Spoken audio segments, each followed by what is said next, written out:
Sabe, existe uma espécie de obstáculo invisível na matemática, um conceito fundamental que, se não for bem entendido lá no comecinho, pode simplesmente definir se um estudante vai ter sucesso ou muita dificuldade por anos a fio. Hoje, a gente vai descobrir que conceito é esse e por que ele é tão, mas tão crucial. Olha, essa afirmação que está na tela pode até parecer um pouco chocante, mas ela resume perfeitamente o problema. Uma única falha de compreensão pode criar um efeito dominó que literalmente paralisa todo o aprendizado de matemática dali para frente. E isso não é um exagero, não. É a consequência de um problema de base que muitas vezes passa despercebido. E o culpado tem nome: valor posicional. Aquela ideia de que o algarismo 5, por exemplo, pode significar coisas totalmente diferentes dependendo de onde ele está no número. Parece simples, né? Mas a verdade é que a raiz de muitos problemas está justamente aí. Não é só sobre decorar o que é unidade ou dezena, mas sim entender de verdade, visualmente, o que esses bloquinhos representam. Que uma centena é de fato um objeto muito maior que uma unidade.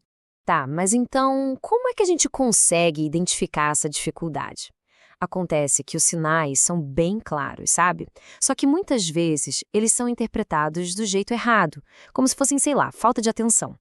Vamos ver quais são esses sinais de alerta. Vamos pensar no estudante que está com alguma dificuldade. Acontece de cometer erros na hora de ler números maiores?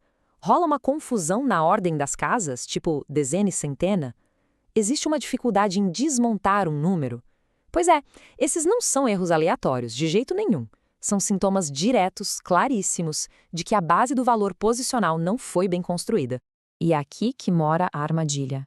A nossa primeira reação é quase sempre pensar: é só desatenção. Mas o que a gente está vendo não é descuido. É a prova de que existe uma lacuna de compreensão muito mais profunda por trás disso.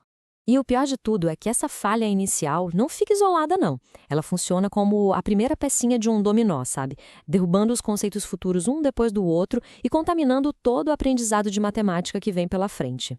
E essa progressão é devastadora. Pensa bem, como alguém pode entender frações que são parte de um todo se essa pessoa não entende como o próprio todo é construído? E porcentagens. É a mesma lógica. Rapidamente, o que era uma pequena dificuldade se transforma num verdadeiro muro, num bloqueio total, porque a própria linguagem dos números se tornou incompreensível. Certo. Então, quando a gente vê essas dificuldades aparecendo, o que a maioria de nós faz? A nossa reação mais comum é bem intuitiva, mas como a gente vai ver agora, ela está completamente errada. A resposta padrão, né? Aumentar o volume, passar mais exercícios, mais contas, mais repetição. A gente pensa, bom, 1 hora de tanto insistir, a ideia vai fixar. Mas isso é como tentar consertar um motor quebrado acelerando com mais força. Ignora completamente qual é a natureza do problema. E é exatamente aqui que a gente precisa virar a chave na nossa mentalidade. O problema não se resolve com mais do mesmo. A solução não está na quantidade de exercícios, e sim na qualidade da compreensão da base.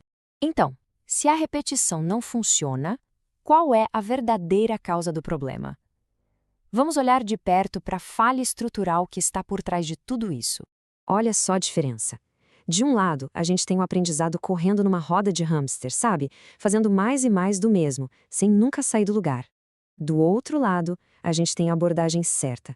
Construir, peça por peça, o entendimento da estrutura que existe por trás dos números. Resumindo, então, o problema é uma falha de base. Uma falha em compreender a arquitetura do nosso sistema de numeração decimal. Sem esse alicerce sólido, qualquer conhecimento construído em cima dele vai, uma hora ou outra, desmoronar. No fim das contas, a mensagem principal é uma só. Tudo se resume à estrutura.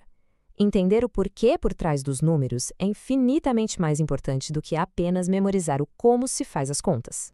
E isso tudo nos deixa com uma pergunta fundamental para a gente refletir.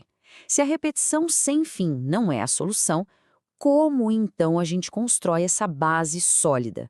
Como podemos garantir que nenhum estudante fique para trás por causa desse obstáculo que até agora estava oculto?